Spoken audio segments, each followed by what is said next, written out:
The morning of January 5, 1942 was cold and bleak. A piercing wind walked along deserted Church Street. That afternoon, I left for duty in the U.S. Marine Corps. The war with Japan had been going on for less than 4 weeks.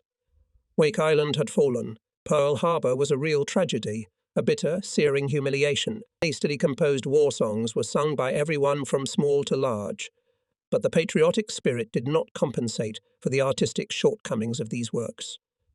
There seemed to be a flame of hysteria in everyone's eyes. But all this meant nothing to me. My father walked beside me, turning away from the cold wind as I did. I could feel the pain in my lower abdomen. The wound was still fresh and sore. The stitches had shined only a few days ago.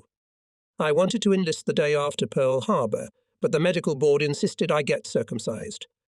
It cost $100, though I'm still not sure if I paid the doctor or not. But I do know that few young men at that fateful time went to war marked in this way. We crossed the Jersey Meadows and reached the ferry which carried us across the Hudson to the business part of New York. Breakfast at home was forgotten. Mother was up before dark. She did not shed a tear. Our farewell could not be called heartbreaking, nor was there a hint of courage, bravery and determination in it. None of these words fully describe what actually happened. Departing from home, like so much else in this war, was the origin of heroism. My mother walked me to the door, looked at me with sad, wistful eyes and said, "God bless you, Rash." And then there was a silent journey across the meadows and an equally silent farewell in front of the massive door of number 90 Church Street. My father hugged me quickly, then just as hastily turned away, hiding his face from me, and left. The Irish doorman looked me over and smiled. I entered the building and became a Marine. The captain taking the oath of office made the ceremony extremely simple and shortened. We all raised our hands, then lowered our hands when he lowered his. When we were allowed to disperse, we guessed we had become Marines. Sergeant Gunny, who had become our shepherd, quickly set things straight. The juicy curses, which I had yet to get used to, came out of his lips in a steady stream, as if he had practiced it all his life. Later on, I would come to know the true virtuosi of it. But then, driving us to Hoboken, to the train, he seemed to me inimitable. Nevertheless, he was kind and affectionate enough to mutter words of farewell to us as he put us on the train. He stood at the end of the car, a middle-aged man, trim and still quite graceful. But his grace was about to disappear, thanks to a rapidly growing belly. He wore a blue Marine uniform, with a green overcoat over it. The combination of blue and green had always struck me as a bit odd. But at that moment it was particularly jarring, the bright, cheerful blue colours of the Marine uniform framed by the faded green. "It's not going to be easy where you're going," the sergeant said. "When you get to Paris Island, you'll realise how different it is from civilian life. You won't like it. You'll think your commanders want too much. You'll think they're all idiots. You'll think you've fallen in with some of the rudest and cruelest people in the world. I'm going to tell you one thing. You'll be wrong, want to make your life easier. Listen to my words now. Do as you're told and keep your mouth shut." At the end, he couldn't help but grin. He knew he was saying the right, sensible thing, but he couldn't help smirking because he had no doubt we would ignore every word he said. "Yes, Serge." Someone shouted, "Thank you, Serge." He turned around and walked away quickly. We called him Serge. 24 hours later, we wouldn't even dare address a private first class without the imperative addition of Sir. But today we had not yet parted with civilian life. We were wearing civilian clothes, and all around us were the shopping rows of Hoboken. Each of us humbly, silently disagreed with the plight of the private, confident that rank and file were not far off for him. The trip to Washington went smoothly and without adventure.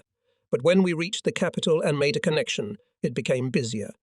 The other recruits had already arrived, and we were the last to arrive and the last to board the ancient wooden train, which was waiting for its passengers, puffing black smoke and spreading the smell of coal far and wide. It was to take us to South Carolina. Perhaps it was the pre-flood vehicle that put us in a good mood. It was a thrill to be in a real museum piece that also drove.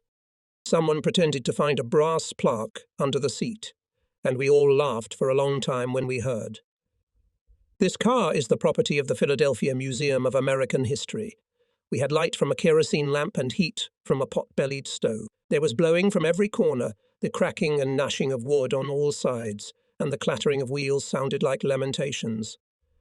I liked this strange train very much. Comfort was left behind in Washington. Some of us even began to enjoy the hardships of the trip. And here some of the elusive mystique, the intangible mystique associated with the Marine Corps, must have had an effect. We had already begun to endure the hardships. That's what we were expecting. That's what we were going for. That's the thing about hardship. A man who overcomes hardship is always admired, and the one who has it easy is the least worthy of praise. Those who wished to sleep could have settled on the floor while the train, tapping its wheels, took us through Virginia and North Carolina. But there weren't many of them. Everyone was too excited. The singing and talking didn't stop for a minute. The guy sitting next to me, a handsome blonde guy from South Jersey, turned out to have a beautiful voice. He sang several songs by himself, and under the influence of the New York Irish in our midst, he was soon singing long Irish ballads. Across the aisle sat another fellow, whom I will call Armadillo because of his thin face. He was from New York and had attended college there. Since few of the people gathered went to college, a small literary salon formed around him pretty quickly. Armadillo's group was no match for another circle gathered a little farther back in the wagon.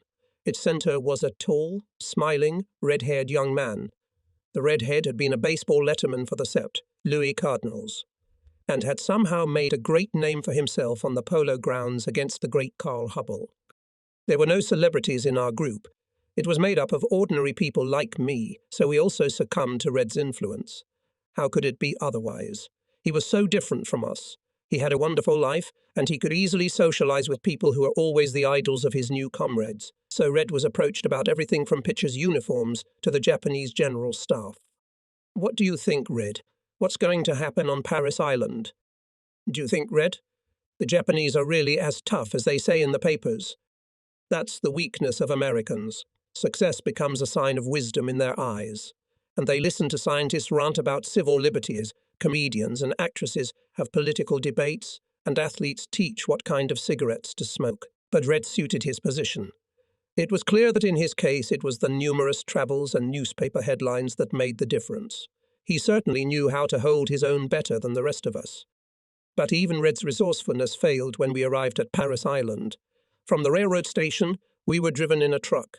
As we climbed out of the back of the truck and lined up in front of a squat red brick building, we heard the classic greeting. "Boys," said the sergeant who was to be our instructor, "I want to tell you something. Give your hearts to Jesus, because your asses belong to me." Then he made a few sarcastic remarks about our pathetic civilian clothes and took us to the mess hall. There we were given sausage and lima beans. I'd never tasted lima beans before, but I ate them. It was cold. The group that came from New York broke up the first day on Paris Island. I never saw the blonde guy with the beautiful voice again, and neither did many of the others. 60 men extracted from the several hundred who had arrived on the prehistoric train became one of the training platoons. We were assigned a number and placed under the command of the very sergeant who greeted us with a welcoming speech. Sergeant Riven was a Southerner and despised Northerners. But it's not to say that he favoured the Southerners. He was just less sarcastic about them. He was very large, about 190 and a few £100. But on top of that, he had a voice. His voice pulsed with restrained power as he counted off the rhythm, driving us from the administration building to the housing building and back again. It whipped us like a rod, making us freeze with fear. Only in the Marine Corps could the traditional 3/4 nalivo, lengthened by the Southern way of stretching words, sound like a magic spell. No one has ever pronounced this set of sounds better than our sergeant. For this reason, and also because of the sergeant's extraordinary love of endless shape-shifting, I can only remember him marching beside us, back straight, arms moving vigorously, fists clenched, head thrown back, and a thunderous voice saying, 3-4 IELVO. Sergeant Review led us in a line to the intendant's office. It was there that we got rid of all remnants of our own individuality. It is the intendant who makes soldiers, sailors, and marines. In their presence, we have to undress. By getting rid of every article of clothing, one loses some characteristic trait. The loss of clothing marks the quiet death of all the characteristics of your personality. I take off my socks, and gone is the penchant for stripes and watches and checks and even solid food. Last to go is the habit of combining purple socks and a brown tie. My socks from now on will always be brown. They will not be kinked or short or holy. They will be brown, and one more thing, they will be clean. The same will happen with all the rest of your clothes, until you find yourself naked in the semi-darkness of an intendant's warehouse, trying your best to cope with embarrassment. Somewhere deep inside us, psychiatrists call it the subconscious E, there was still a human spark. It never completely disappears. Its strength or degree of disuse is proportional to the number of kilometers separating a person from the camp. Naked and trembling, a man is defenseless before the intendant. Character clings to the clothes. He is torn off with them. Then the intendant circles you with a centimeter, followed by a waterfall of unfamiliar clothing, completing the process of washing away your individuality. It's as if a giant cornucopia has flipped over somewhere high above you, and a rain of hats, gloves, socks, boots, underwear, shirts, belts, pants, and uniforms is raining down on your unfortunate head. When you emerge from beneath it all, it turns out that you are now just a number, the 351,391 USMCR. 20 minutes earlier, there was a human being standing in your place, surrounded by 6 dozen other living beings. But now instead there is now a number surrounded by 59 other numbers. Collectively they make up a training platoon, and individually they have no magnitude or significance. We have become all the same. That's how all Chinese seem to Europeans to have the same face, and it is, I suspect, mutual. So far we've still been saved by hair colour and haircuts, but soon neither would be available. As we marched to the barber, there was a mocking shout. "You'll be sorry." Its echo had not yet subsided, and the barber had already cut my hair.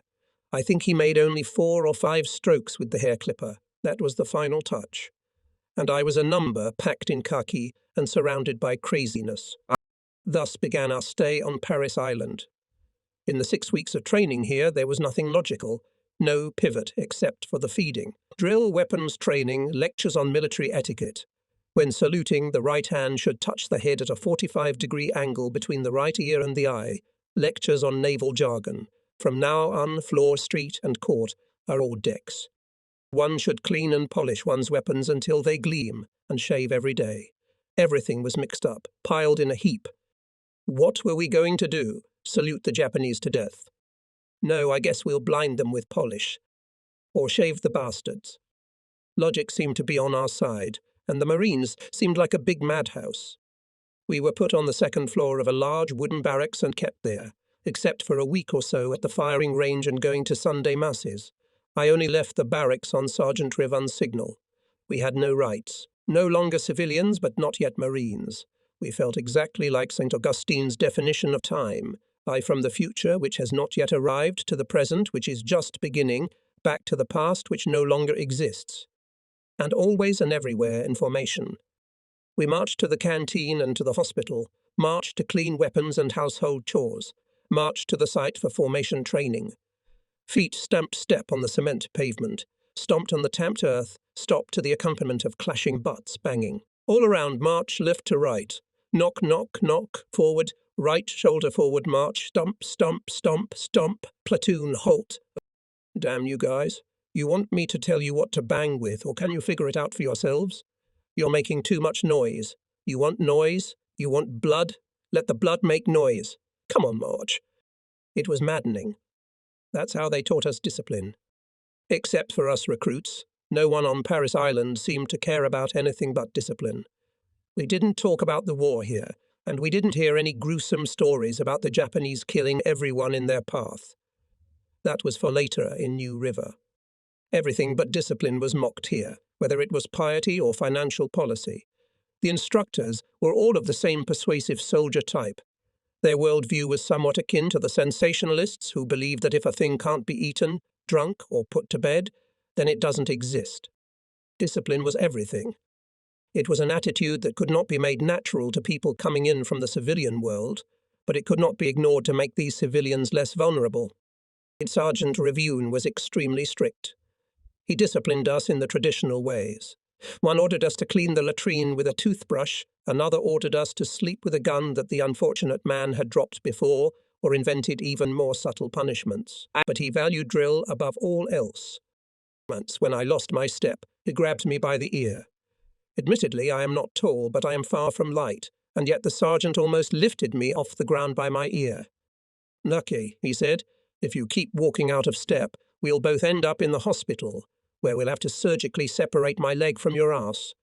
Howler prided himself on the fact that while he could drive his chargers to exhaustion in the hot South Carolina sun, he never made them march in the rain.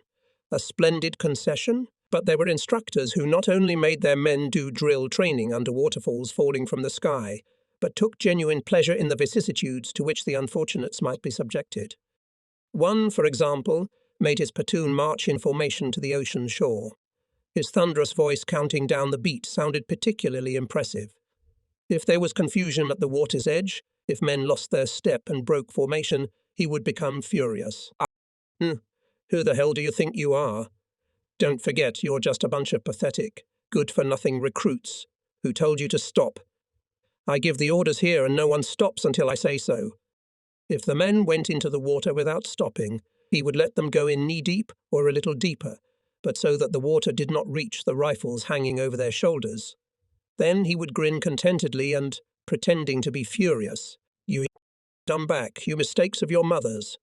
Get your silly asses out of the water at once." Turning around, he smoked angrily and said to Paris Island, "Who's got the dumbest platoon on this island?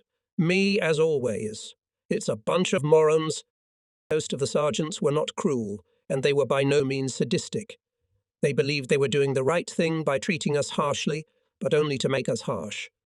Only once did I encounter an act of cruelty. One of the recruits could not learn to march without lowering his eyes. Sergeant Revan yelled so hard he almost tore his voice, but it was no use.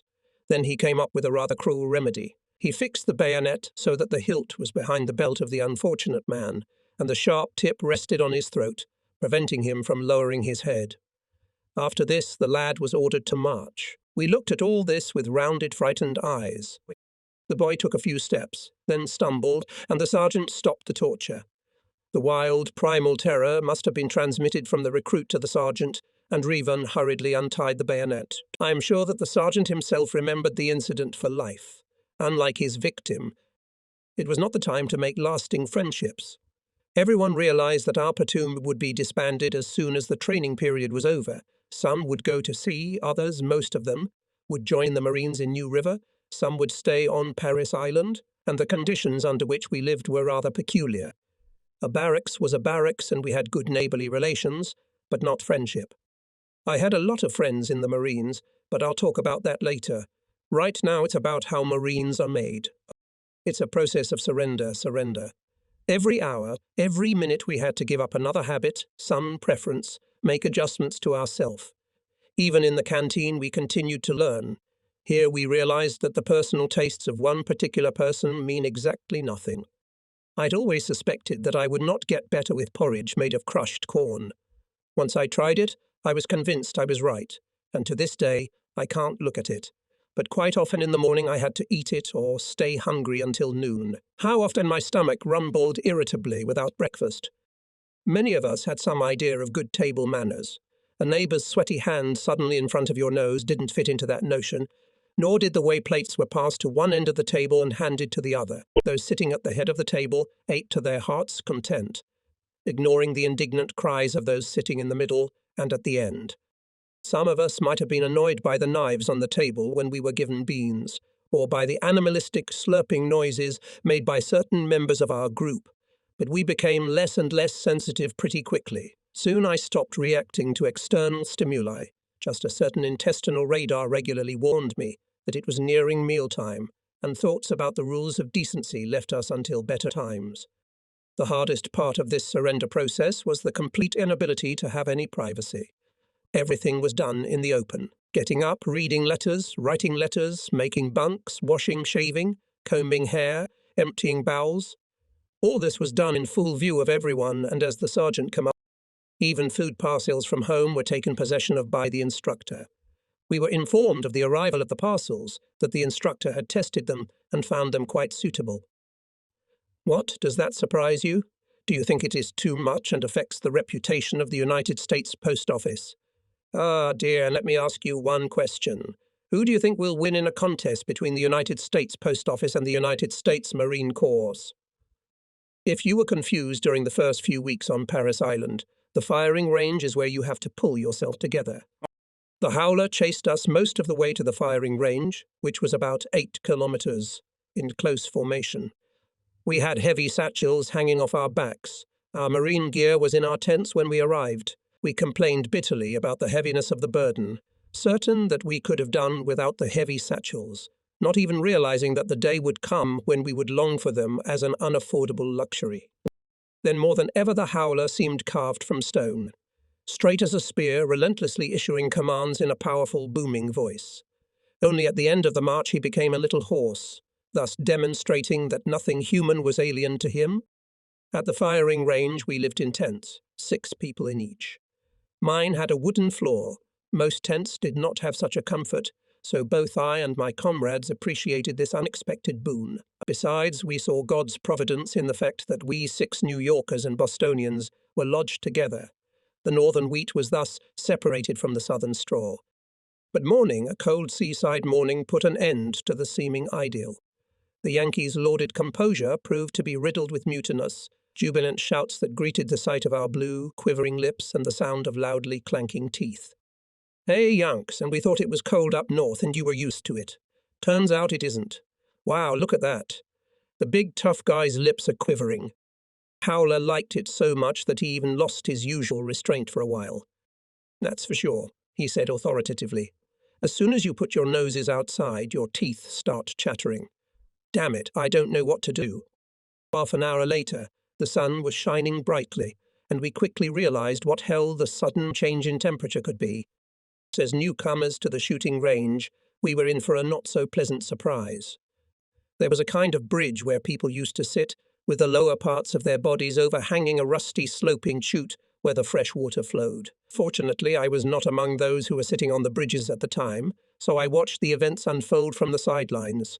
One of the old-timers set fire to a pile of crumpled, rolled up old newspapers and threw it into the water. The blazing torch floated downstream. Surprised and indignant shrieks greeted the burning ship as it floated leisurely beneath the very sensitive asses of my companions. Then there were many other things, but the first impression was the strongest, and all the time we stayed at the firing range, we approached the unfortunate chute not without fear. At the firing range we were inoculated. Sergeant Reven, as always in formation, led us to the dispensary, in front of the door of which we saw half a dozen members of the platoon that had come before us standing or lying on the grass, depending on the degree of nausea that overcame them. Thus we got an idea of what to expect. Inoculation in the army is a totally inhumane process. It's like putting a man through a meat grinder. The military orderlies stood in 2 rows opposite each other, but slightly offset so that the 2 health workers would not face each other. And we walked down this lively corridor. As we moved, each corpsman wiped the bare arm of the infantryman in front of him with a swab, reached back without looking, took a full syringe from the assistant, and then mercilessly plunged the needle into the soft flesh. It was a machine of moving bodies, reaching hands, the swift thrusts of the fiendish needle. We moved through the stage, got stuck for a moment, then started moving again. The machine had the productivity of an assembly line, and just like an assembly line, was alien to human nature. One of my tent neighbors, nicknamed the wrestler because of his immense strength, massive size and short career in the ring, didn't understand what was happening. He was standing in front of me, but he was so large that he was facing 2 orderlies at the same time, one on his right and one on his left. While the orderly on the right was wiping his right arm with a tampon and stabbing it, the orderly on the left was doing the same with the unfortunate man's left arm. The wrestler endured the 2 injections without even flinching, but then right in front of my eyes, and so quickly that I did not have time to say a word. Both orderlies made the usual movements with their hands, and without looking gave 2 more injections to Boritz, who had not had time to make a step. It was too much even for Bortz. "Hey, how much have you injected me?" "1 dose, asshole. Move forward." "1? I got 4. "Yeah, right, and you're the base commander. I told you to move forward, you're holding everybody up." "Hey, he's telling the truth," I intervened. "He did get 4 doses. You both gave him 2 shots." The orderlies were a little confused. Bortz's dull face expressed obvious annoyance, and I was too excited.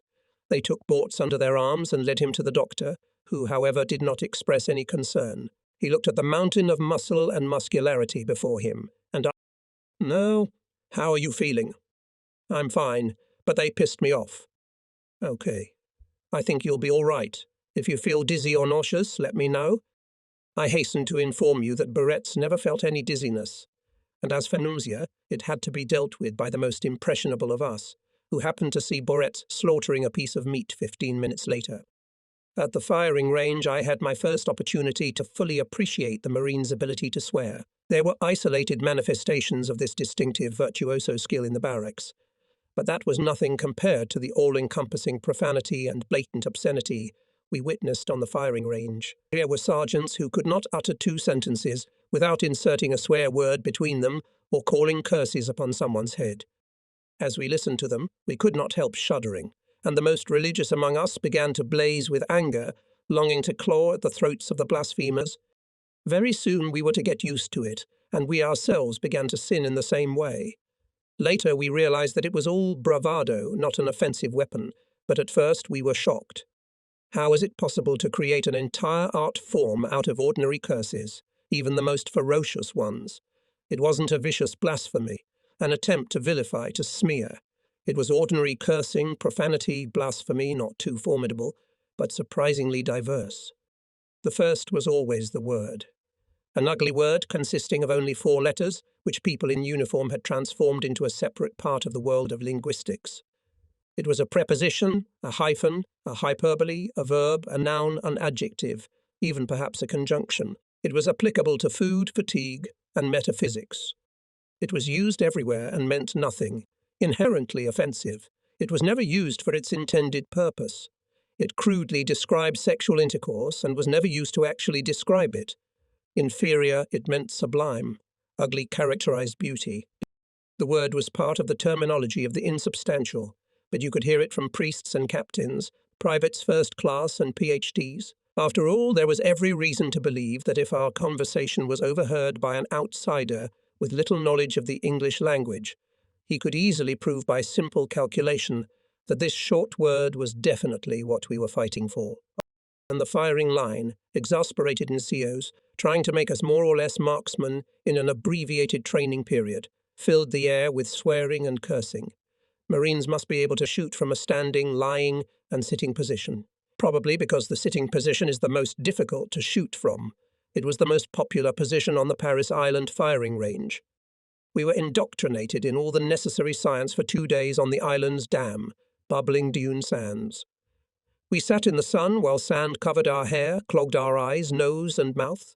The sergeants didn't care about the sand as long as it didn't get on the greased metal parts of our rifles. There was no forgiveness for the unfortunate man who let it happen.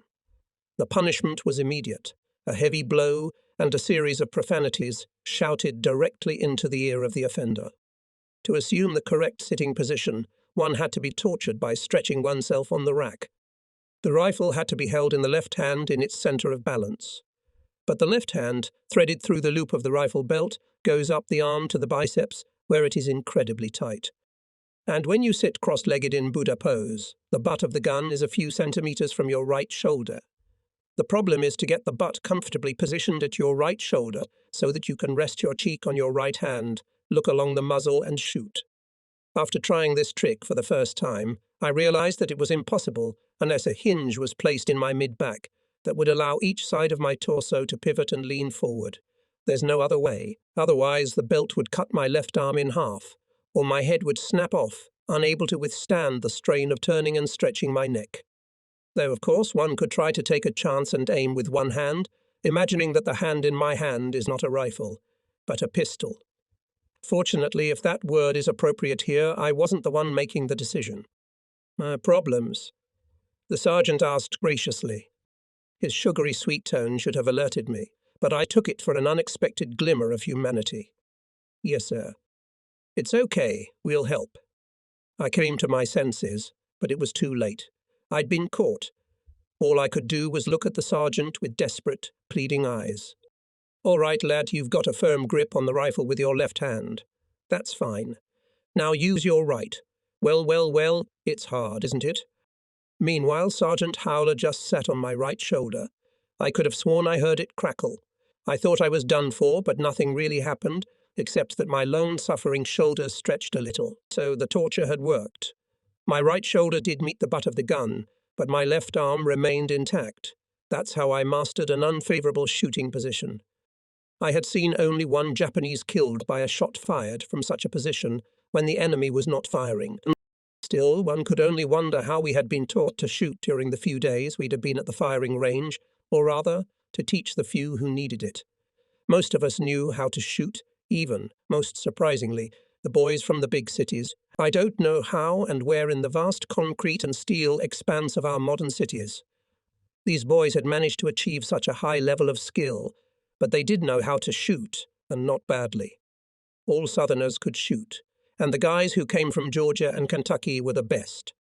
They silently endured the humiliation of the rifle belt while sitting in the sand dunes. But when we were issued combat gear, they treated such unreliable support with contempt. They would clamp the buttstock firmly under their chin and fire a shot. The instructors turned a blind eye. After all, there is no point in arguing with a shooter who always hits the bullseye. I turned out to be one of those who had never smelled gunpowder.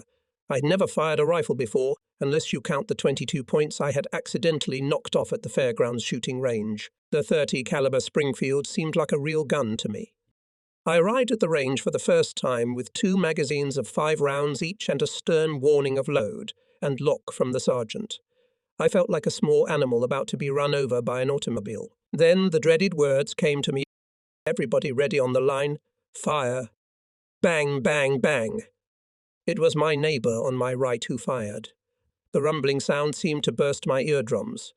I jumped up and down in surprise, and in a moment everything around me was mixed, merged into a single cacophony rumbling on all sides.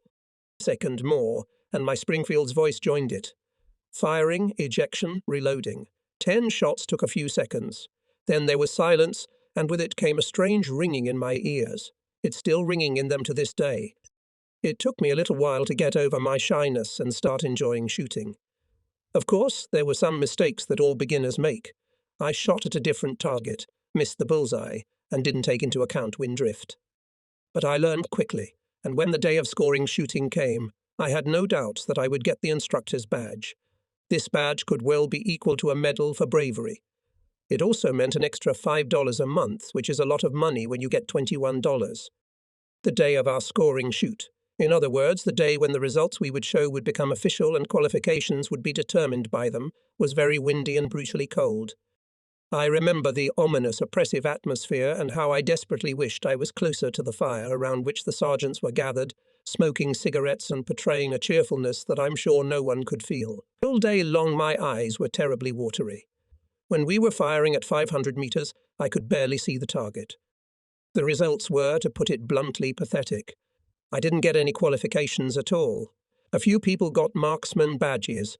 2 or 3 snipers were identified. No one got the instructor's badge. But after shooting away, we became Marines.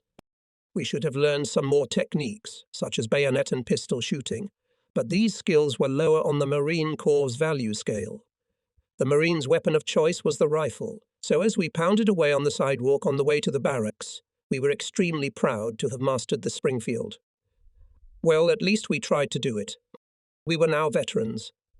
As we approached the barracks, we ran into a group of newly arrived recruits. They were still dressed in civilian clothes and seemed to us unkempt, dishevelled, pathetic, like birds drenched in rain. So, as if obeying some instinct, we shouted in unison, "You'll be sorry." Howler grinned contentedly. In 5 weeks we had done all we could. There was still a week of training left, but the long-awaited and welcome change had already happened.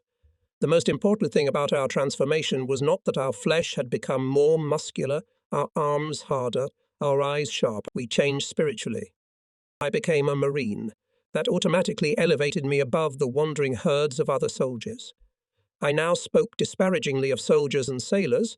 I laughed harshly when a sergeant would sarcastically refer to West Point TCAC as the boys' school on the Hudson. I accepted as truth, which could not be verified, stories of Army and Marine officers who refused to be promoted to the rank of officer and joined the Marines as privates. I acquired a vast store of knowledge about the history of the Corps and enjoyed telling anecdotes about the invincibility of Marines who had been through fire and water. I became insufferable to everyone but the other Marines. For the entire next week, we did almost nothing while waiting for our assignment. We had conversations solely about marine watches and outfits. They were waking dreams.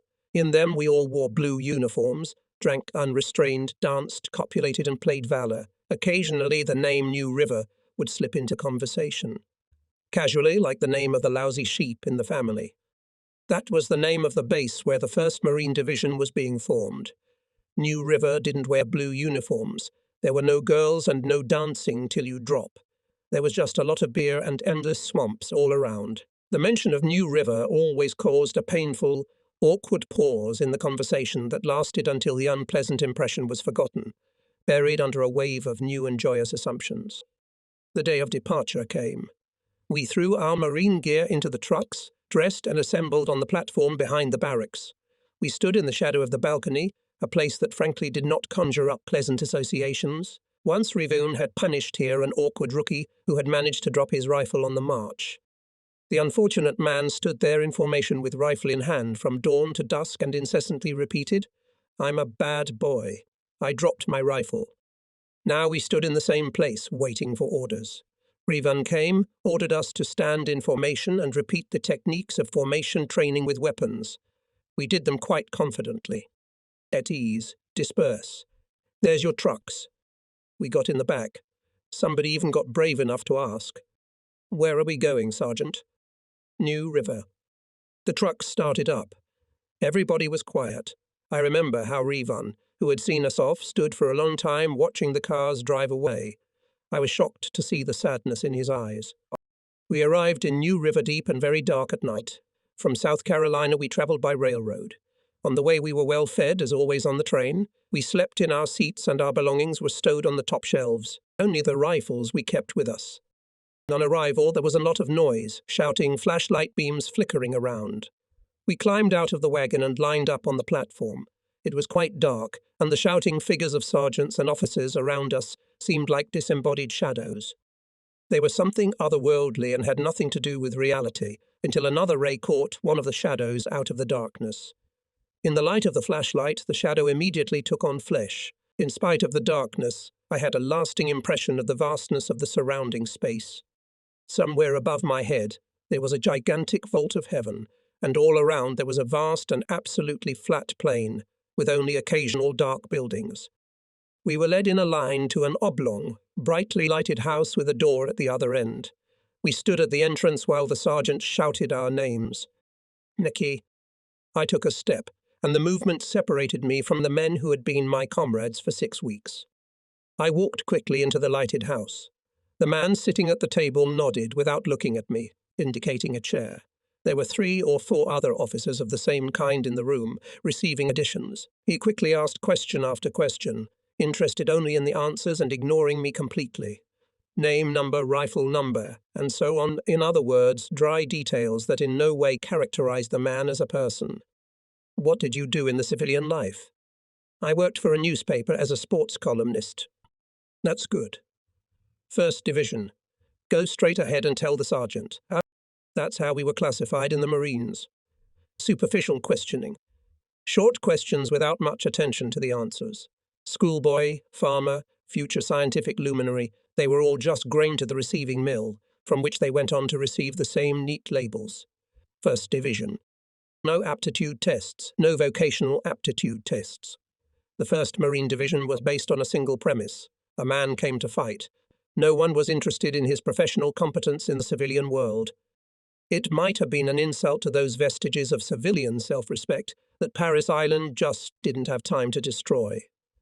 Oh, well, New River would take care of them. The only talent valued here was that of the infantry soldier, and the only tool was the rifle. Everything delicate and graceful died quickly here, like delicate gardenias in a dry desert. I felt the force of this attitude, and for the first time in my life I felt absolute submission to authority. Getting out of the hut, I mutter.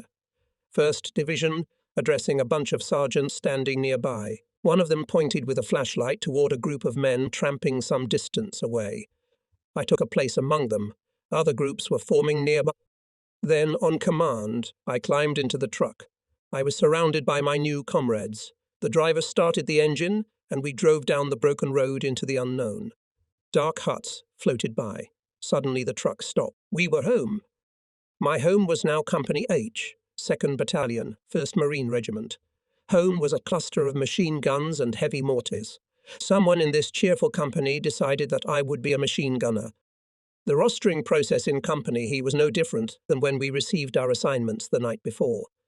The only difference was that we all passed through the barracks occupied by Captain Big Ura. He gave each of us a military look, rubbed his very military moustache thoughtfully with his finger, and asked each of us a few short questions. Then, grinning skeptically, he divided us into squads and put us in charge of sergeants just arriving from other regiments. They were coming from the 5th and 7th regiments, in whose ranks almost all the old men of the 1st Division fought.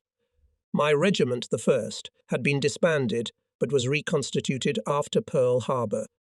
The 1st was in urgent need of non-commissioned officers, and most of those who arrived, judging by some nervousness, had not been promoted as long as they wanted to show. Their chevrons were too new, and some of them had not even had time to sew them on, and had hastily pinned them on their sleeves with pins. A few weeks earlier, all these corporals and privates of the 1st class had been ordinary privates. But in such hard times, experience, even a little, is still better than none. All vacancies had to be filled, and they were. But there were veteran NCOs in the 1st. They were the ones who were to train us, make us a fighting unit. From them we learned how to handle weapons. They taught us stamina and composure. They were the old guard. And we were the newcomers, the young volunteers who replaced the quiet warmth of home with the hardships of war for the next 3 years. These were my fellow soldiers of the 1st Marine Division. Barracks, fuel, beer. Around these 3 things, like around the Holy Trinity, centered our life on New River. Barracks were meant to protect us from precipitation, fuel from cold, and beer from boredom. And there is no sin in calling them sacred. They carried the sanctity of the land. When I think of New River, first of all I remember the long barracks with the low roofs. I remember the massive stoves, and how we used to sneak out of doors under the cover of night, buckets in hand, to steal some fuel from the barrels of other mouths, trying not to notice the shadows of other men, thieves like us.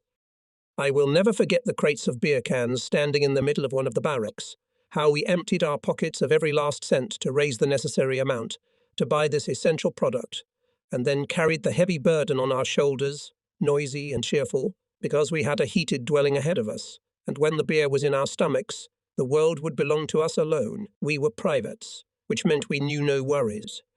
Besides, I had 3 friends, Bigfoot, Chuckles, and Runner.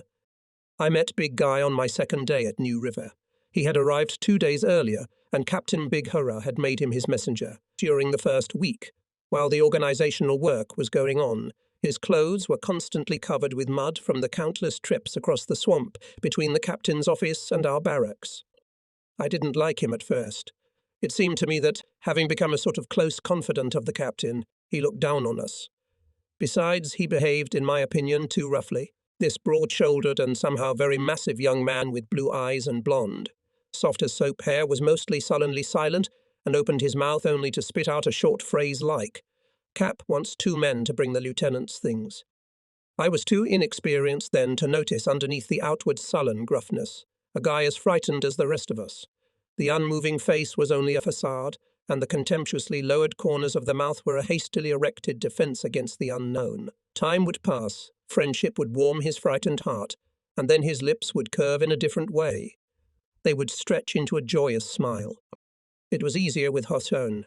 We became friends on the first day of rifle training, when we were introduced to the mysteries of the heavy, water-cooled 7.62 mm machine gun. Our instructor, Corporal Glad Kolitsi, a young man from Georgia with a pleasant voice and sad eyes, turned the class into a competition between the squads to see which one could get their gun into action faster. Machine gunner Hohotun carried the tripod. I, number 2, carried the machine gun itself, a metal nightmare weighing about 10 kilograms. On command, Hohotun dashed forward to the indicated point and quickly set up the tripod. I, panting, dragged behind him to insert the weapon's pin into the tripod's socket. We overtook the other calculations, which Hohotun was extremely pleased about. "You're a great guy, Jersey." He snorted as I slid in beside him and set up the ammunition feed box. "Let's show these bastards." That was what he was all about, a devilishly, fiercely gambling man. And he was also a desperate curser, always mocking everything and everyone, but his good sense of humour robbed him of his aggressiveness and softened the impression of rudeness. He was stocky like Bigfoot and me, blonde like Bigfoot, but certainly prettier than Bigfoot with his sharp, even gruff facial features. The three of us. And later there was a fourth runner who had joined us at Onslow Beach. We're not very tall, under 5'80", and solidly built. Such a build made it convenient to carry tripods and guns as well as the barrels and base plates that fell to the mortarmen. In my opinion, the bulk of our training consisted precisely in carrying these weights. Rifle training and memorization of names. Know your weapon, know it down to the smallest detail, as well as its maker.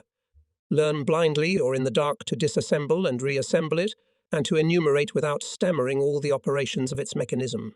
And in addition, know the role of every man of the regiment, from the gunner to those unfortunate men who carry canisters of water and boxes of ammunition to supplement their rifles.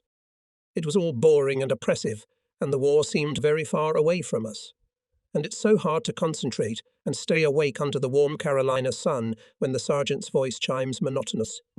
Enemy approaching 550 meters. Readiness at 200, no 300, fire. Every hour there was a 10-minute break, during which we could smoke, chat, or just gaze around. The big guy and I were clowns by nature.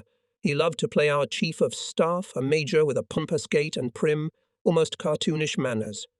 "No, so, boys," said the big guy, pacing back and forth in front of us, as the major usually did, "let's learn the following. You don't have to think. Soldiers aren't allowed to think. By thinking, you weaken the fighting ability of your unit. Anyone caught doing so will be court-martialed. Soldiers in Company H who have brains must surrender them to the intendant immediately. There is a shortage of them in the officer corps. We used to sing a lot in those days. Neither Zorovayak nor I had a voice, by the way, and neither did I have a hearing, but we liked the process of singing very much. Unfortunately, we had no opportunity to enrich our repertoire with good songs. The war songs we were assiduously fed were completely impersonal and unmemorable. Neither words nor melody. Choruses like "Let's show the Japs that the Yankees are far from simple," or "I sent a kiss to the ocean" could hardly fill our hearts with the desire to kill or conquer anything. We sang them for a few days, after which we moved on to Blatt lyrics, finding them at least reckless. It's sad to go to war without having your own soul-stirring song. Something military patriotic like the Mountaineer, or something playful and sarcastic, like Sixpence by the British, could have made us realize that war is worth fighting. But we didn't have anything like that. We lived in advanced times and were too sophisticated for such unmodern tinsel.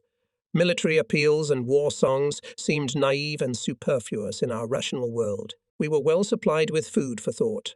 Abstractions like the Four Freedoms. If that's not enough, sing military marches. If a man must live in the dirt, go hungry, and risk his ass, he needs a reason why he must do all this. The result is not the reason. Without understanding the reason, we become testy. One need only look at Bill Mauldin's drawings to realize how ballsy the men who fought in World War II became. We had to laugh at ourselves, or else, caught in the middle of the mad mechanical carnage, we could go insane. We Marines were probably luckier than others, because in addition to the saving laughter, we had a Marine Corps cult following. No one ever forgot their affiliation with the Marine Corps. This was expressed in the emerald green of the uniforms, the fierce brushing of dark brown boots, the dashingly padded headgear of the NCOS, and more. We remembered it at every lecture, every class. Sometimes a gunnery sergeant would interrupt the class and reminisce. "No China, boys, that's right. Give me back my good old Shanghai. Nothing like this shithole. Barracks, good food. We even had plates. Freedom, blue uniforms. And how Chinese women love the Marines. They love Americans, and they don't pay attention to either Marines or sailors if there's a Marine around." That was service boy. And since the Marine is a volunteer, there is always a limit to his self-interest. He can whine and complain until he gets the answer, "You wanted this, didn't you?" Only once did I hear of an opportunity to meet our equals. At a practice session with bayonets, 2 rows of men stood opposite each other. We held rifles with bayonets fixed, but in scabbards. At the command, the 2 ranks came together. The sergeant, however, was not satisfied, probably because of our obvious unwillingness to gut each other. He ordered us to stop practicing and grab someone's rifle. Lunge, parry, Lunge, he shouted, showing us how to do the moves.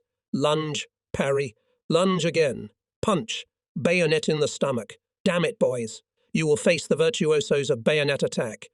You'll be fighting an opponent who loves cold steel. Remember what they did in the Philippines. What did they do in Hong Kong? You guys should learn how to use a bayonet, unless, of course, you want some yellow-faced bastard to gut you. It was discouraging. Even the other sergeants were blushing for him. I couldn't help but compare this sergeant and his deliberate rage to the methods of our instructors on Paris Island.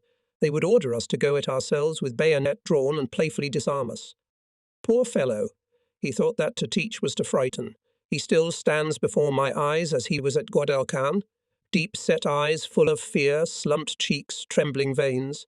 Fortunately, someone showed mercy and he was evacuated. I never heard from him again. No one else spoke of our imperfection and the superiority of the enemy. Once we finished training, we would line up and march home. Up to the point where it was half a kilometre to the barracks, we walked in a marching column. Rifles on our shoulders, we could even slouch if we wanted to. You don't have to keep up. We walked home, laughing and chatting, cheerfully echoing each other in the rapidly thickening darkness. Every half a kilometre before the base there was a loud voice of the commander. A.R. Ortar, attention. And then we were marching in formation, so we approached, accompanied by rapidly lengthening shadows, to the barracks where Company N was stationed, dirty and dreaming of a sip of water. We walked along our street, typing step, like a garrison on parade. Half an hour later, after a shower and a hot meal, we would come to life. Someone was checking for fuel. Hey, Lucky, we're low on fuel. I'd grab a bucket and go fishing. Diggy and Chuckles would go for a beer. They'd be back pretty soon. The gentleman or somebody else was sweeping the floor of the cabin. Stump was probably helping. Stump, a short, somewhat bull-like country boy from Pennsylvania, didn't drink or smoke.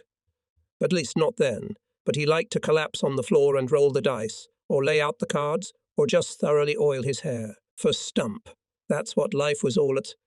Dice, cards, hair oil. What did we talk about in the evenings?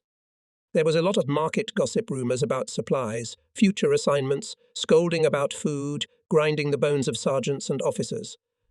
And of course there was no shortage of sex talk. Everyone as one exaggerated their success with women, especially the youngest of us. I suppose our conversations were mostly boring, at least that's how it seems to me today. They were boring, no doubt, but they felt like home. We were becoming a family. Company H was a kind of clan, a tribe, with branches, families. Like real families, each branch was different from each other because its members were completely different. They were nothing like the wards described in so many books, in cross-section, consisting of the Catholic, the Protestant and the Jew, the rich guy, the middleman and the poor guy, the genius and the dumbass. That unlikely cocktail is palatable to the American palate as a national soccer team. There was no racial or religious strife in my ward. We didn't have what are called internal conflicts. That's usually a figment of the imagination of people who have never fought a war. Only fat rear guards can afford such hemorrhoids as a luxury. Obviously, we couldn't do without disagreements. But we translated everything that displeased us into a general dislike for officers and discipline, and later for the two enemies confronting us in the Pacific, the jungle and the Japanese. The unit as a sociological unit, viewed under the microscope of the modern novelist, is generally unreal. It is cold and devoid of spirit, and it has nothing to do with the squads I knew, which were unique and unlike each other as human beings. Our platoon was received by Sergeant Narrow-Faced. Lieutenant Plyosh, our commander, was expected only a few days later. In the meantime, Yuskalitsi was in command. He was older than me, if only by a few months, but he had been in the Marines for 3 years, so he was older by centuries. "Okay," he said, and ran a quick hand through his long blonde hair, which he slicked back smoothly. His lean face was smoothly shaved, as it always was when he stood in front of the formation. We were moving toward the shore. The enlisted men. Now the sergeants love that phrase. We'll leave tomorrow morning with full-dress uniforms. Marine equipment will remain here under lock and key. Make sure you have your cutlery. Make sure you have everything you need to set up your tents. You better have enough pegs to pull the tents up, or your asses will suffer significantly. All dismissals are cancelled. Having expressed our attitude to what was happening with a disgruntled murmur, we dispersed to the barracks.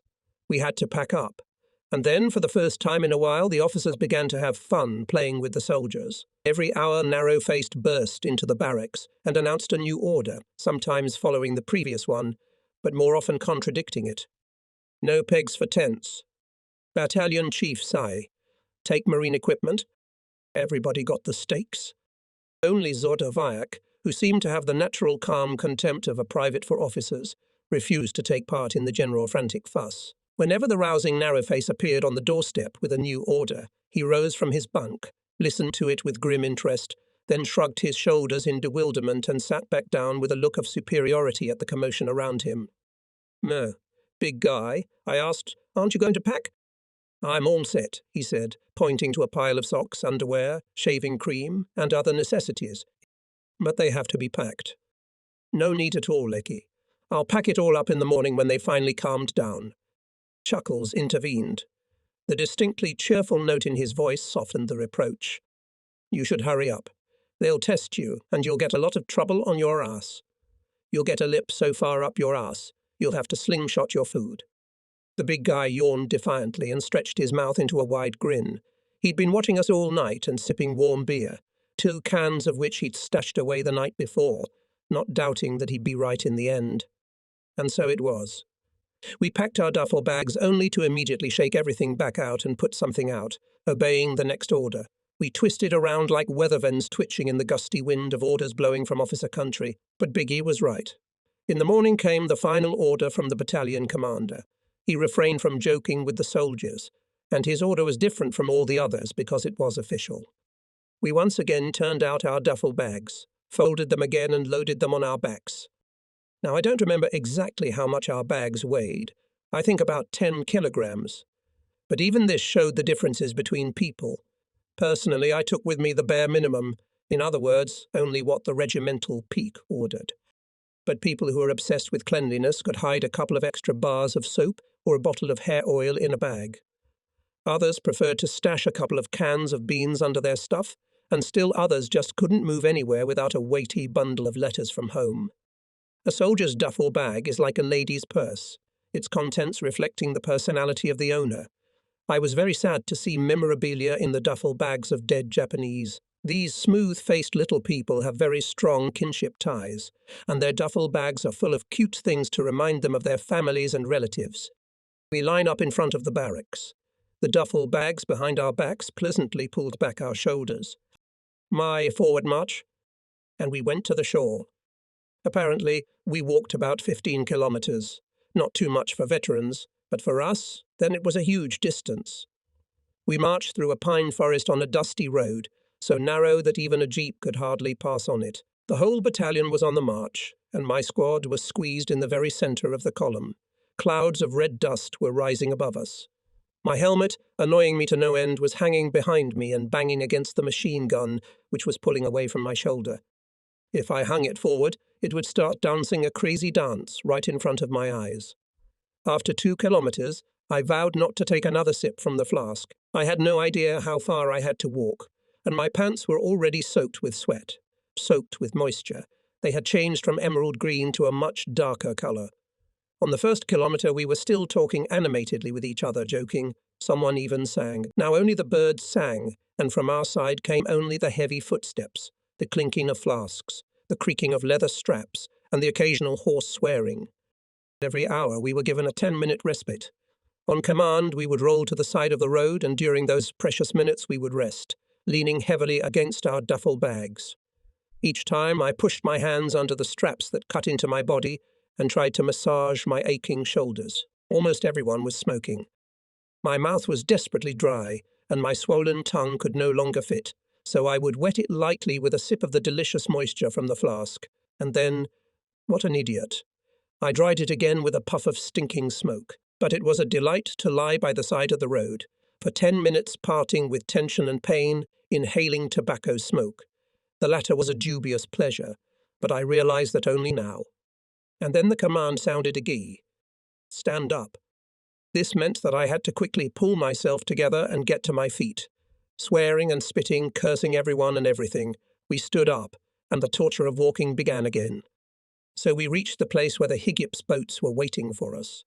Here, the road bumped into one of the canals that cut across this part of North Carolina, part of the inland water system. It seemed alive, this water maze twisting and pretzels on the way to the sea. We climbed into the boats and sat in silence, heads just above the planking, helmets on our laps. No sooner had the boat started moving than the guy to my left was thrown out of his seat. It was Junior, a small, skinny kid, obviously too shy and timid for a Marine. He'd come from New York and apparently wasn't a sailor. He didn't care whether it was windward or leeward. So he started throwing up on the windward side. Everything his stomach spewed out flew at us in viscous, stinking spray. The curses that rained down on Junior's head couldn't drown out the shrill cries of the seagulls swooping over our heads. Couldn't you use your helmet? Grinned the big guy. Well, Junior, what do you think it's... But by this time, a lot of people were getting sick of people using their helmets for their intended purpose. Poor Junior smiled timidly, clearly very pleased that he was not the only offender. When we went out to sea and began to rise rhythmically on the crests of the Will, and then fall into deep troughs, half of the personnel, to the delight of the bosun, gave the sea the contents of their stomachs. The endless ups and downs became unbearable.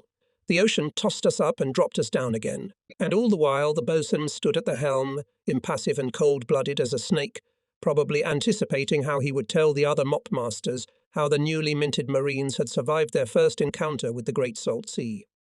We circled the sea. I know now that I was waiting for the order to move towards shore, and what was to be our first amphibious operation. When the order came, the engines roared to life. The bows of our watercraft buried themselves in the water, and they seemed to go into horizontal flight. Thank God the rocking had stopped. Let's land. The boats formed a line of attack. Cool spray flew into my heated face. At first we heard nothing but the roar of the engines. Then we felt a sudden jolt, and heard the sharp scraping sound of the keel moving across the sand. We had arrived. Message in, get up and overboard. I raised my rifle high, grasped the planking, and jumped into the water, which was about knee-deep. But under the weight of the gun and equipment I could not stand on my feet and almost fell to all fours. As a result, I was soaking wet. Now the weight of the gear was added to the weight of the water. Get down. We obeyed the order. When we rose to our feet, having worked our weapons against an imaginary enemy, we were pelted with sand like fillets in flour. Having sweated on the crossing, we had already rubbed the moving parts of our flesh.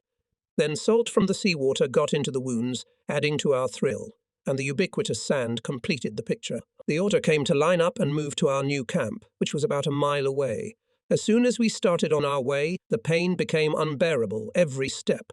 Every sharp movement of the arm created the effect of a razor sharp, cutting the flesh under the arms and between the yogas. After overcoming the indicated distance, we came to a rather dense pine forest. On one side of the road the vegetation was cut down and a clearing was formed.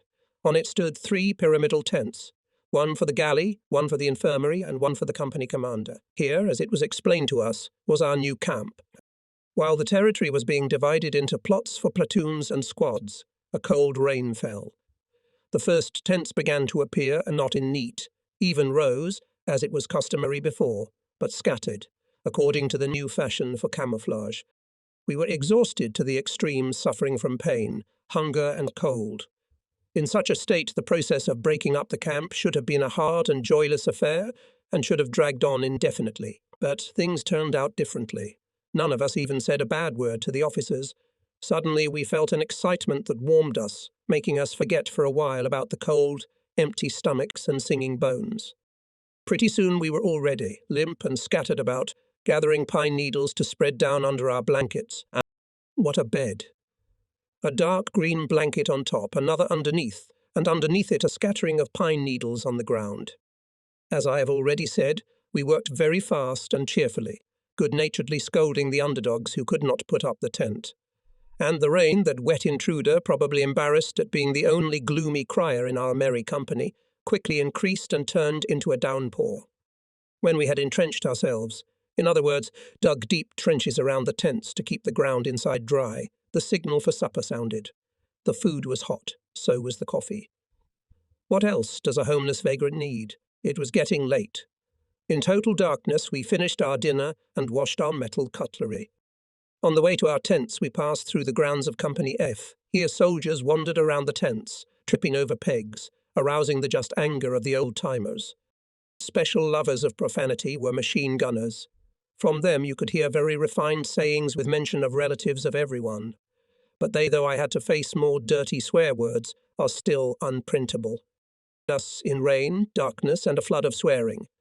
Ended our first day in the field. We joined the ranks of the Marines.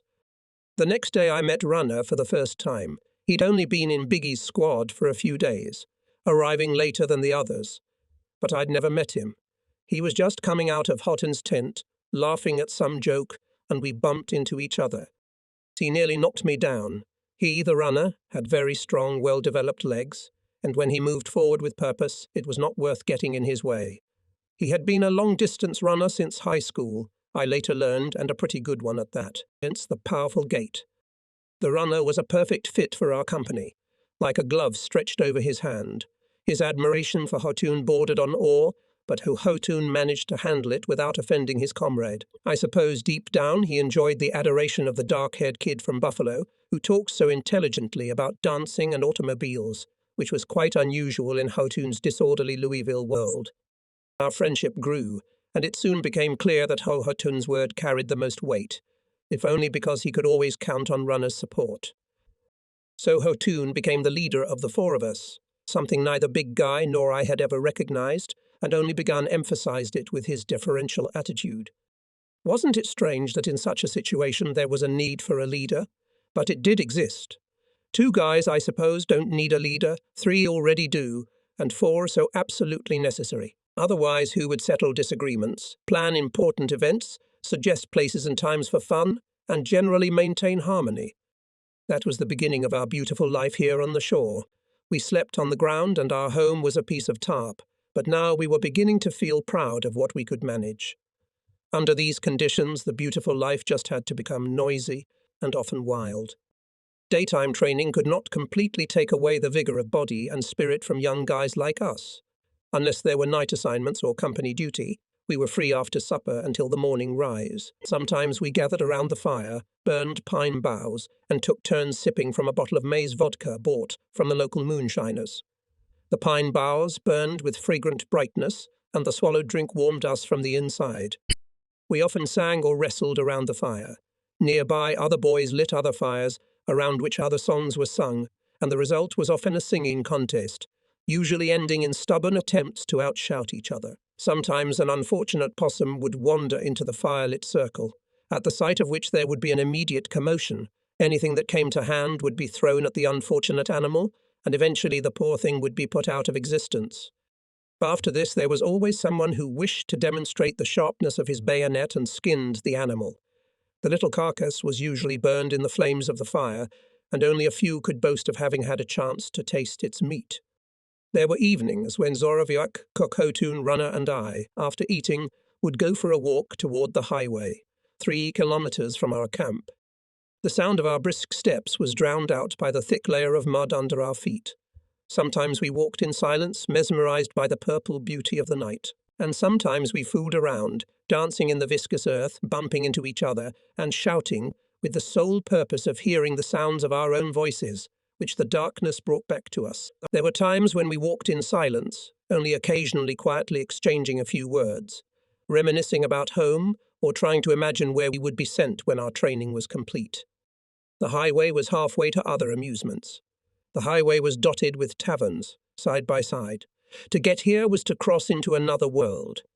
One moment you were surrounded by the soft darkness, the smells of the forest and stomping, kneading mud with your boots on a country road, and the next moment you were standing on the side of a concrete road with cars and military equipment driving along it. On either side of you are roughly built shacks, shamelessly flaunting naked electric bulbs and covering their most unsightly parts with ads for Coca-Cola and cigarettes. There were no girls here. Sex was further down the road in Morrid City and New Bern, and here were the other amusements, drinking and fighting. You could still go to Greenville, but the Marines from shore rarely went there, too great a risk of getting busted for uniform violations. Chuckles and I took a chance once and were rewarded with delicious hamburgers. A kind of symbol and traditional meeting place for the guys of our battalion was a green lantern. It stood on the road not far from our location, just at the point where the country road met the concrete road, as if slipping under it. This is where fights used to break out. Whenever you came to a green light, a fight was either baked, started, or expected. You could see the results the next morning on the faces of the guys lined up in front of the dispensary. I'll tell you how our first adventure took place. It was the end of the week. We had just returned to our huts, received our furloughs, and set out to meet civilization in full uniform. Our foursome marched briskly into Morid City. On the way we cheered ourselves up with hefty doses of liquor. We walked, for we could not afford the exorbitant cab fares, and it was almost never possible to stop for a hitchhiker. Tired of waving our hands uselessly on the roadside, we began to frequent the roadside taverns, and in one of them we found that we had almost no money left. So I suggested we steal a case of beer. They were stacked in plain sight at the back of the room. And idiots snorted chuckles. You'll never go for it anyway. Master can see our every move. No, I said. We'll go into the latrine. It's right next to the stack. The door opens inward. We'll crawl out of there and pull out one of the crates. He won't notice. The counter's in the way. We'll slip it right under his nose, and when we get to the door, we'll jump up and run. All right, said Hartoon with a snort. Everything went smoothly. We pulled out one of the boxes and crawled and carried it quietly to the door, unnoticed by the owner. We looked like two caterpillars connected by a case of beer. Quite a peculiar bundle. Only our recent physical training helped us to keep the heavy crate a few decimeters off the floor, so there was no danger that the owner would hear the crate being pushed on the floor. When we reached the door, we jumped to our feet, and with the crate securely in our grasp, sprinted out into the street, once again bound together by our common burden like Siamese twins. We were excited and intoxicated with success. The night air blew pleasantly over our heated faces as we raced to the highway and then across it, oblivious to the busy traffic. On the other side, we set down the box, a little away from the curb, and fell in beside it, choking with joyous laughter. A kind of hysteria happened to us. We were now each richer by 6 beers, and the bountiful night seemed endless. Chucklehead headed back toward the road, and I stayed behind to take a piss. When I returned, I noticed that my comrade was not alone. The man standing next to him, noticing me, said, "Bring that damn box back." "It was the owner?" "You carry it yourself." I laughed out loud. Then I saw him clutching a rifle in his hand. I said, "Bring it back," he said again, and waved the weapon threateningly. I thought he was going to shoot us, and then I gave up the bravado. I called crestfallen for help, and we took the box and dragged it back across the road. The master followed, encouraging us with his gun. My face burned with shame. We staggered back to the tavern like men walking toward death. Eventually the box was put back in its place. Compassion is a trait not given to everyone. I'd even say it's a hidden talent. Turning around, we saw the owner walking toward the bar where Big Guy and Runner were sitting. No weapons were visible. He had somehow convinced all the customers that the failed robbery was just a funny joke. He opened 4 bottles of beer and slid them over to us. "Here you go, boys, have a drink on me." We said we were sorry for what we did. He smirked. "You're lucky. I have a good heart. When I saw you run off with that crate, my eyes went black. The last thing I wanted to do was shoot you right in your fleeing asses. Damn, you're lucky I changed my mind." We laughed and took a drink. He grinned again, terribly pleased that he'd handled us and could behave graciously, as befitted a victor. You could always get into trouble in these taverns, just as you could in the many cafes of New Burpee, Morid City, and Wilmington. I say cafes because that's what the owners called them, but they were hardly different from the more familiar taverns, except that they were located on city streets instead of highways, and their walls were painted. There was another very important difference. There were girls here. They came from out of town and were not employees of the cafe. Perhaps the owners encouraged their presence somehow, gave them some kind of perks, but they had no official status. In the seaside towns of Newberry and Morid City, cafes were on every corner, cheap, cramped, the air full of cigarette smoke, and a jukebox that played such rousing music that it looked like it was about to dance. And there were girls. They sat at tables with marble countertops, covered with the circular imprints of soda glasses, overlaid with more recent, slightly smaller, but also circular imprints of beer bottles. The beer was clearly stronger than the soda. They sat at tables, sipping beer, smoking, giggling. Their young bodies seemed eager to free themselves from their tight clothing. Some were too constantly in motion. Some were chewing gum, others were chatting, and their eyes were working, looking around, scrutinizing those sitting at the tables and walking along the aisles. They were hunting, searching, looking for a frankly reciprocal look. Having met such a look, the girl resolutely put out her cigarette, lazily stood up, adjusted her skirt, and, swaying her hips, went to the right table. Then I think everything is clear. In New Bern, with its nice cafes, we usually went with Corporal Gladkulitzy. He changed my name to Potaskan. "Let's go with you, Potaskan, to New Bern," he would announce, without pausing between words, and the whole phrase seemed to be one long word. Corporal Gladkulitzy married a girl he met in a cafe. An hour after the moment of meeting, he left for South Carolina in a car hired for the money I made by pawning the watch. He couldn't get married in New Bern on Saturday night, but he knew a judge in South Carolina who would perform the ceremony. After the wedding, he hurried back, spent a honeymoon in New Bern. That lasted exactly one day, and was in New River on Monday morning before he was even awakened. Smooth Face never gave me my money back for the watch. I guess he thought it was a wedding present. Well, so be it. The intensity of the training increased markedly, and layoffs became less frequent. We never went back to the base again.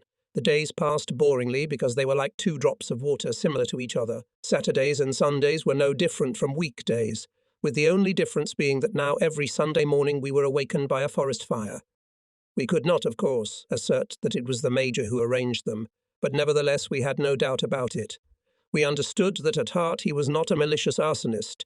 He just could not bear the sight of soldiers resting peacefully. I say, there was no evidence of this, except that fires regularly occurred on Sunday mornings in about the same neighborhood and in parts of the forest where there was no danger of their spread.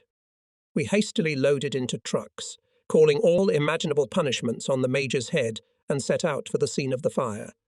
We put out the fire by counter-fire, by digging trenches, and sometimes, if we had time, we trampled small fires and knocked down the fire with branches, preventing it from gaining strength. During one of these operations, my clothes caught fire. I was standing in the very center of a smouldering, desperately smoking meadow. It was so hot that I could feel the scalding heat, even through the thick soles of my boots, thick socks, and impressive calluses. I looked down and was horrified to see a smouldering trail slowly creeping up my left pant leg, about to burst into flames. I can't say I was too frightened, but still I shouldn't have lingered. So I ran for the log fence, where the grass was tall and the ground was cool. I knew I couldn't put out the myriad smouldering molecules of my pants by patting them with my palms. I had to roll on the ground, get dirty. Where I stood, that was impossible. How I ran. I ran toward the fence, and my friends, thinking I was mad with fear, rushed after me, calling me to stop in different voices. It was impossible to catch up with me, and after breaking every conceivable record, I was the first to finish, that is, to the fence, flew over it with a swallow, landing on my shoulder, and started rolling on the ground, grabbing handfuls of dirt and coating my smouldering pants and socks. By the time the guys on top of me sprinkled on top of me, I was no longer on fire. The first one to dive on me was Runner. Thank God I'd gotten an early start, or I'd never have been able to reach the coveted fence first. I don't want to think what would have happened if my friends had intercepted me in the center of the hot, blazing meadow. I got a nasty burn on the inside of my shin, where my sock caught fire. It was sore for days and scarred me for life. The training was coming to an end. Days, endless dragging days, filled with sweat, aimless running. For some reason I was reminded of the senseless bustle of the French Revolution, exercising on the simulators, crawling up and down the rough, foul-smelling nets hanging from a tall wooden structure. This intricate structure, our Trojan horse, was arranged to represent the side of a ship. We were also always digging trenches. These holes in the ground were nicknamed foxholes in the Philippines. Digging, shoveling out, so that when we hid, we were below the surface, dived into a fresh wound in the body of the earth and buried our faces in the soft soil. And around them crawled the frightened worms, as if alarmed by the haste of digging graves. There were the bodies that filled them, seemingly still alive. If we were not digging, then we were certainly marching. All day long on the march, the sun was heating the helmet.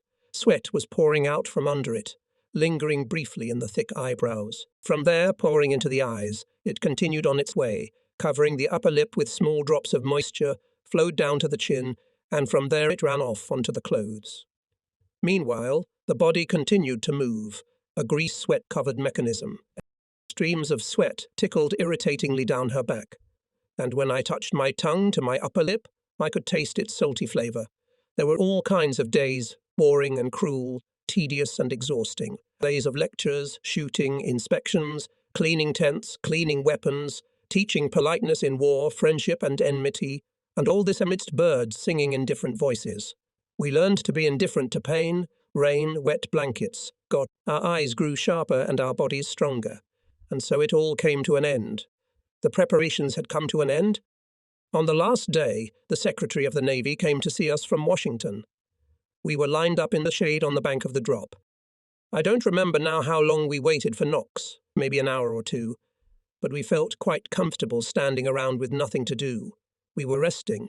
Suddenly a sharp signal came from the side of the canal. We braced ourselves. A shining boat was coming along the can, flags flying, the nose haughtily asserted high up, the stern low and shifting, like a burly horse. It was the long-awaited superiors. The company commander approached the group of officials as it approached our formation to salute personally. He had already served up to that. He was left behind. He stood in front of us.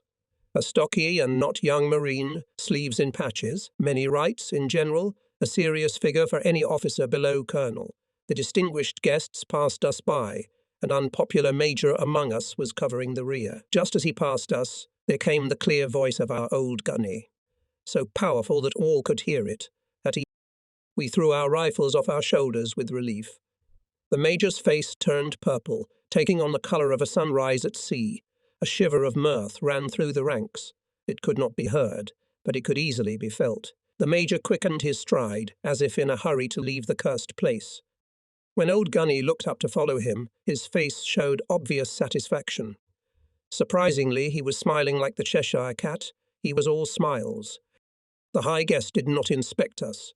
At least if he did, it was not my company. I always assumed that in those desperate days he had come to New River just to make sure there were really people here, as if he secretly suspected that the 1st Marine Division, like many of our military units at the time, existed only on paper.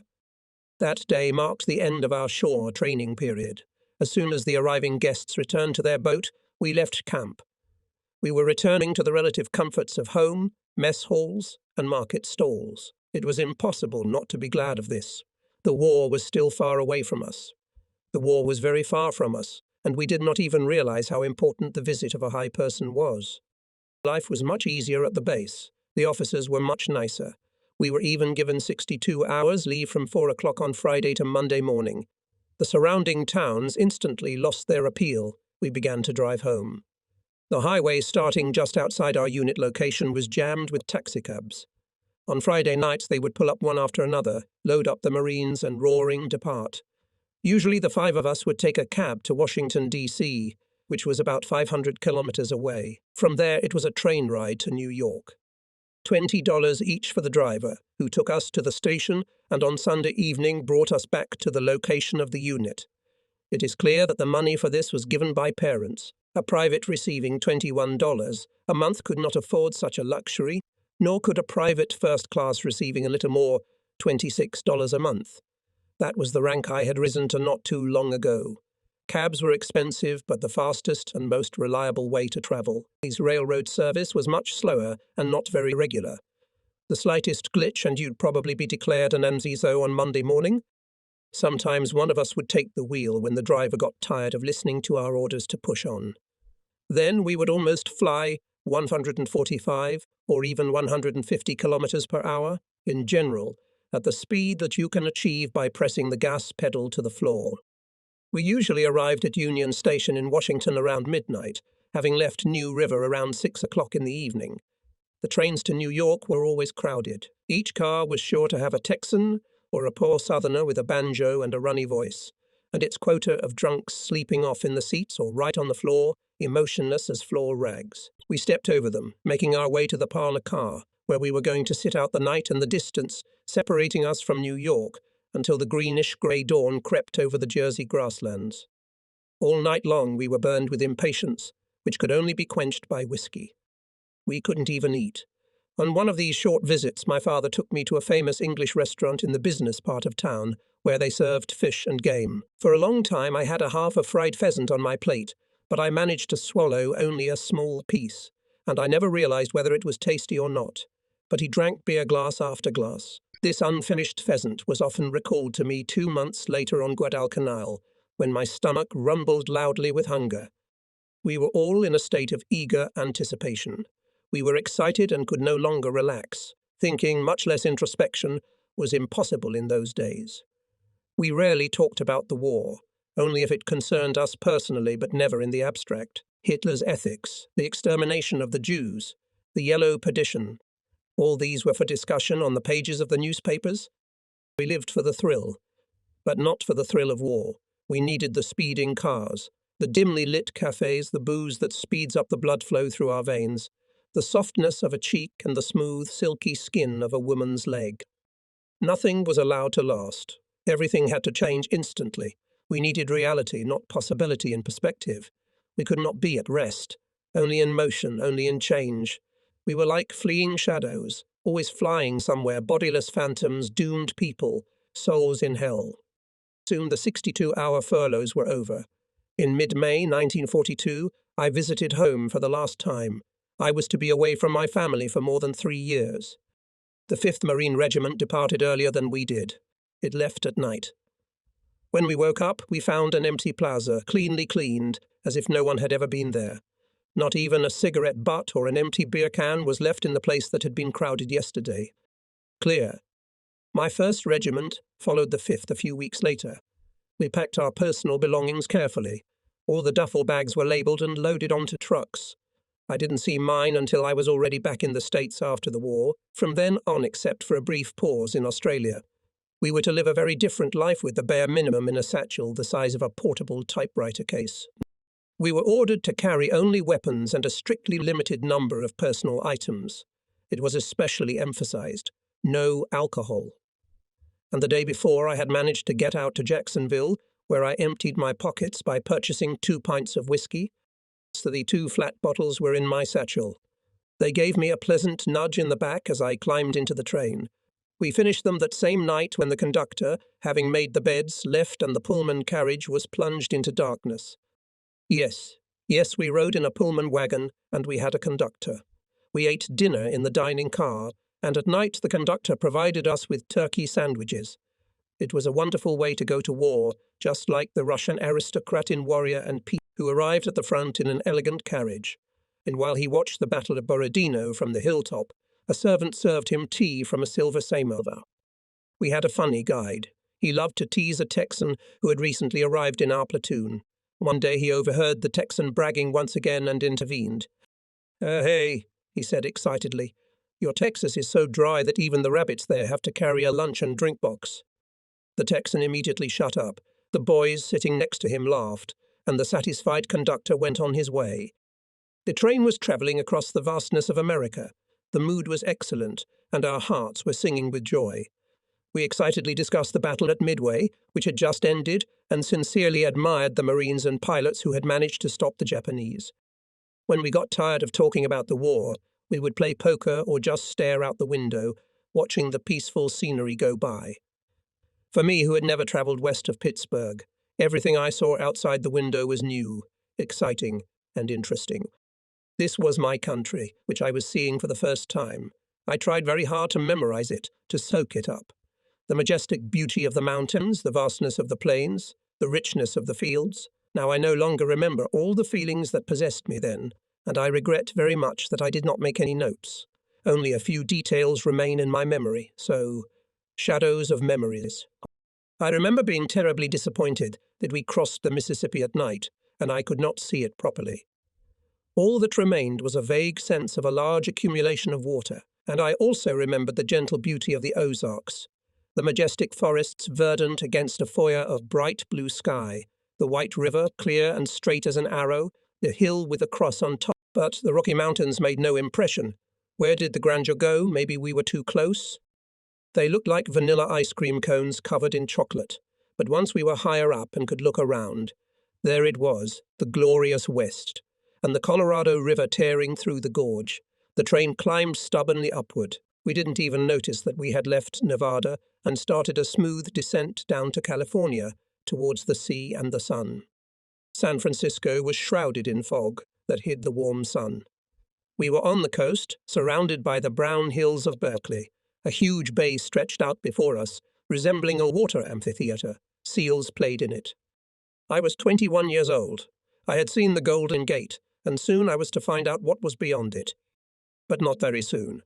It wasn't until 10 days later that we went beyond the Golden Gate. We were taken aboard the George F. Elliott.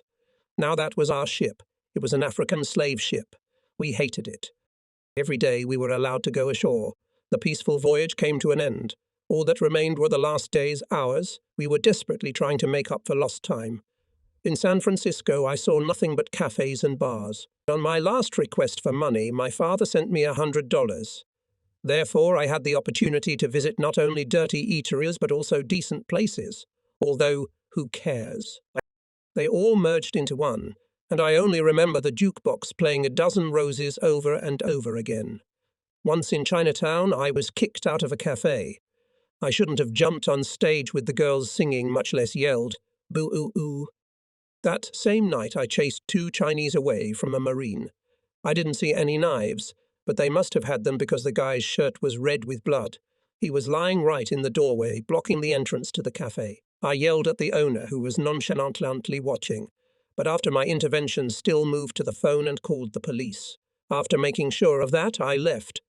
All in all, the last 10 days were similar to each other and could be described in just 2 words: lust and appetite. Eventually I had had enough. I felt like a ridden nag. San Francisco was over for me that night when I rode in a cab with Jaw, a freckled Georgia cracker, whose name also characterized his habit of talking endlessly and tediously about the Civil War. Jawbreaker got out of the car. The guard opened the gate. I stared into the driver's eyes, put 3 cents in his outstretched palm. The last money we had left. Buy yourself the best newspaper this town has to offer. With these words, I slipped out of the gate, and with as much speed as I could muster, raced toward my ship. One of the coins the cab driver threw at me hit me in the shoulder. Our ship put to sea on a cloudy June morning in 1942. Its clumsy grey carcass passed under the Golden Gate. I stood in the stern and watched the shore. An emigrant takes with him a handful of native soil. I wanted to take the memory with me. High above us, on the bridge, stood a guard. He waved at us for a long time. How I loved him for that.